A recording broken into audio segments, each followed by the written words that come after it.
আসসালামু আলাইকুম। আমরা আজকের এই এক ভিডিওটির মধ্যে ২টি ম্যাথ সমাধান করার চেষ্টা করব।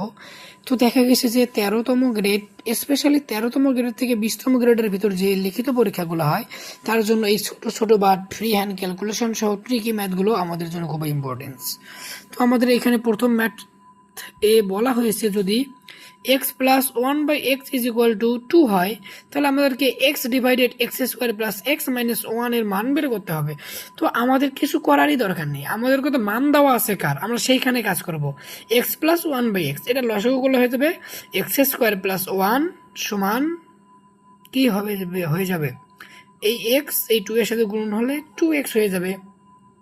বাট আমাদের কিন্তু এখানে এক্স স্কোয়ার প্লাস ওয়ান নেই যে আমরা এক্স স্কোয়ার প্লাস ওয়ানের মান বসাবো। তো আমরা যদি supposedly x square plus one এইখানে যদি -2টা নিয়ে আসি, তো হয়ে যাবে x square minus 2x plus one. এখান থেকে এটাকে লেখা যায় a minus B whole square, মানে x minus one whole square.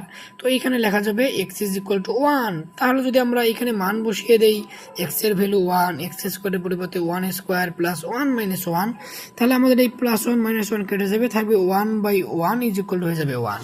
তো আমরা আরেকবার দেখি এই ম্যাথটি। এখানে বলা হয়েছে যে x plus one by x সমান যদি 2 হয়, তাহলে x divided x square plus x minus one এর মান নির্ণয় করো।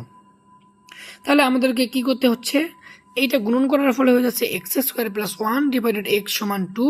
এটা ক্যালকুলেশন করলে হয়ে যাচ্ছে x square minus 2x plus one সমান 0।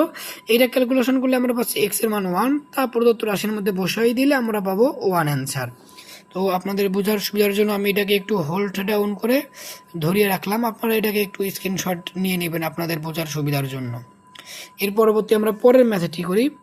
একটি আয়তক্ষেত্রের দৈর্ঘ্য প্রস্থের দেড় গুণ। আমরা দৈর্ঘ্য প্রস্থের দেড় গুণ বলতে 1:5 বুঝি, দেড়।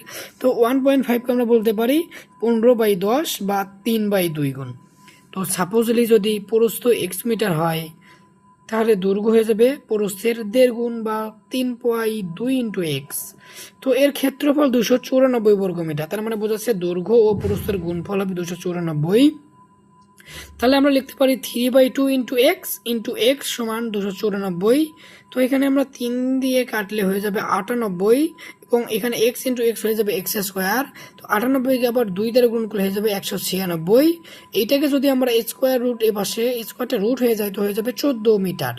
তাহলে আমরা দেখতে পাচ্ছি যে দৈর্ঘ্য হবে 3/2 ইন্টু এক্স, 3/2 ইন্টু 14 মানে 2, 7, 14কে ভাগ করলে 7, 3 7 21 মিটার। তো আমরা প্রশ্নটি আবার দেখি যে কোনো একটি আয়তক্ষেত্রের দৈর্ঘ্য প্রস্থের দেড় গুণ, তার মানে প্রস্থ যদি এক্স হয়, দৈর্ঘ্য হবে 3/2 ইন্টু এক্স। তো আয়তক্ষেত্রের ক্ষেত্রফল দৈর্ঘ্য ইন্টু প্রস্থ সমান 3/2 ইন্টু এক্স সমান 294। এই 3 দ্বারা যদি আমরা এটাকে কাটি, তো হয়ে যাবে 98, এবং 2 দ্বারা 98কে গুণন করলে হয়ে যাবে 196। এইটাকে যদি আমরা রুট করে দিই, তাহলে পাবো 14। এখান থেকে আমরা লিখতে পারি এক্স বা প্রস্থ হচ্ছে 14, দৈর্ঘ্য হবে এত, এর 3/2 অংশ। ক্যালকুলেশন করলে হয়ে যাবে 21। ধন্যবাদ আপনাদেরকে। আসসালামু আলাইকুম। আপনারা আমার ভিডিওগুলি দেখবেন, আমাকে সাপোর্ট করবেন, লাইক এবং কমেন্ট শেয়ার করবেন। আসসালামু আলাইকুম।